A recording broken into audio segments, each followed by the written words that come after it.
चलिए हम एक बोर्डमास का क्वेश्चन बनाने जा रहे हैं। इसको बोर्डमास में पहले होता है क्या, बोर्डमास से पहले ब्रैकेट सॉल्व करना है। तो यहाँ पे ब्रैकेट हमको दिख रहा है, ब्रैकेट को सॉल्व करेंगे तो ब्रैकेट के अंदर है 2 + 1 तो ये होगा 3, और ब्रैकेट हटने के बाद ये गुना होता है। तो फिर अब ब्रैकेट सॉल्व हो जाने के बाद भाग की क्रिया करेंगे। तो पहले भागा देंगे तो 6/2 है तो ये 3 आएगा, 3 × 3 यानी कि 9 आंसर हो जाएगा। इसका आंसर गलत है, 9 आंसर गलत है। ठीक है, कैसे? ये गलत है। अच्छा। इसका सही आंसर, हाँ। इसका सही आंसर की बात करें तो इसका सही आंसर 1 है, 1 होगा। ये कैसे होगा? बोर्डमास का रूल। हाँ, तो बोर्ड मास का रूल है तो हम भी फॉलो करेंगे, देखना ध्यान से। ठीक है, अच्छा बताइए तो। देखना इसको।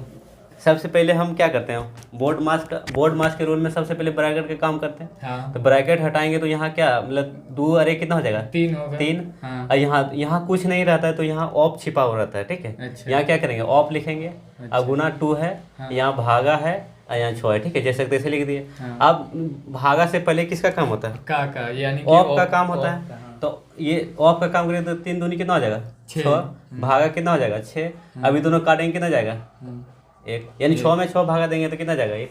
अच्छा, ये ऑफ कैसे होगा? इसमें तो कॉमन है एक तरह से, समझ लीजिए 2 तो कॉमन है। क्या 2 तो कॉमन है ना एक तरह से, तो उसको ऑफ कैसे बोल रहे हैं? इससे भी मतलब ब्रैकेट लेने से मतलब है कि कॉमन है, दोनों में है। तो आप ऐसे करके देखिए, बताइए कैसे होगा ऑफ। अच्छा, रुकिए 1 मिनट रुकिए। मतलब यहाँ कंफ्यूजन है, यानी इसका आंसर 1 होगा या 9 होगा ना। हाँ, यही कंफ्यूजन नो होगा, है। अभी आपको कंफ्यूजन दूर करते हैं। यहाँ एक उदाहरण लेते हैं। ठीक है, देखना ध्यान से।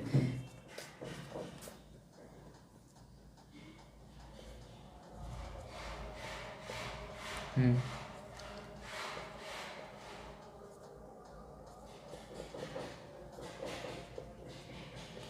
64 ऑफ यानी गुना 2 + 2। अब बताइए ये तीनों में क्या अंतर लग रहा है आपको? तीनों तो सेम ही लग रहा है।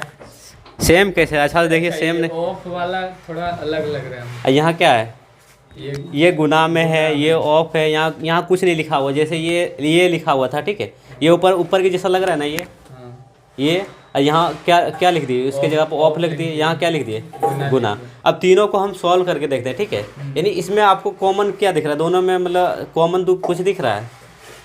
ये दोनों सेम लग रहा है हमको। ये दोनों, यानी ये दोनों आपको सेम लग रहा है? हाँ। ये दोनों सेम नहीं है। कैसे लाए हमको ये समझ अच्छा, नहीं आया। ऑफ जैसे इसको ऑफ लिख सकते हैं। ठीक है, इसके यहाँ कुछ नहीं था। अभी आप ही बोले थे ना कि यहाँ गुना छिपा हुआ रहता है, गुना छिपा हुआ रहता है ना। अभी यहाँ मतलब यहाँ हम बोले कि क्या ऑफ छिपा हुआ रहता है, आप बोले क्या गुना छिपा हुआ रहता है। यानी हम ऑफ पे गए और आप गुना पे गए, यही ना। यानी आप यहाँ सबसे पहले जो बनाए थे गुना पे बनाए थे, हम क्या बनाए थे, यहाँ ऑफ पे बनाए थे, है ना। यही दोनों पे विवाद है। यानी ये दोनों क्वेश्चन क्या है, यही है ना, सेम यही क्वेश्चन है। ठीक है, आप मतलब इस पे गए थे, हम इस पे गए थे। ये दोनों में विवाद को सॉल्यूशन करते हैं, देखना ध्यान से। जैसे इसको सॉल्व करेंगे तो सबसे पहले ब्रैकेट का काम करेंगे। कितना होगा, 2 4 4 हो गया। अब 4 को मतलब ऑफ और भागा से पहले ऑफ का काम किया जाता है। कितना होगा ये बताइए? ये 4 दूनी 8। 4 दूनी 8 हो गया। अब 8 में 64 से भाग देंगे, कितना जाएगा, 8 जाएगा। यहाँ देखिए 8 हो गया। ठीक है, अब बताइए, अब इसको सॉल्व करते हैं। आप गुना यहाँ माने थे, इसको सॉल्व करते हैं तो ये कितना, 4 2 2 4। अब यहाँ देखिए, यहाँ गुना है, अब यहाँ क्या भागा है, यहाँ गुना है और यहाँ क्या है, भागा है। ठीक है, तो सबसे पहले गुना से पहले भागा का काम किया जाता है। तो इसको भागा करेंगे, कितना जाएगा, 32। अब 32 × 4 करेंगे, है ना। लास्ट में गुना करना कितना हो जाएगा, 4 दूनी 8 4 12, यानी कितना आ गया, 128। अब जो क्वेश्चन था उसको सोल्यूशन करते हैं हम हमारे हिसाब से। यानी हम क्या माने थे, यहाँ ऑफ माने थे। यहाँ देखिए 64 है। अब यहाँ सबसे पहले भागा हो गया, यहाँ पे कोई दिक्कत। अब यहाँ बोले ब्रैकेट का काम हटाते तो यहाँ क्या छिपा हुआ रहता है, ऑफ छिपा हुआ रहता है। यहाँ क्या लिख सकते हैं, 4। अब देखिए सबसे पहले ऑफ का काम करेंगे, कितना जाएगा, ये दोनों 8 हो जाएगा ना। 8 से मतलब 64 में भागा देंगे, कितना जाएगा, 8 जाएगा ना। अब देखिए ये वाला और ये वाला एक जैसा लग रहा है ना, सेम बराबर आया ना। अब आपको क्लियर हुआ कि मतलब इसका आंसर सही क्या होगा? चलिए तब 1 होगा, 1 होगा ना। चलिए, विवाद खत्म।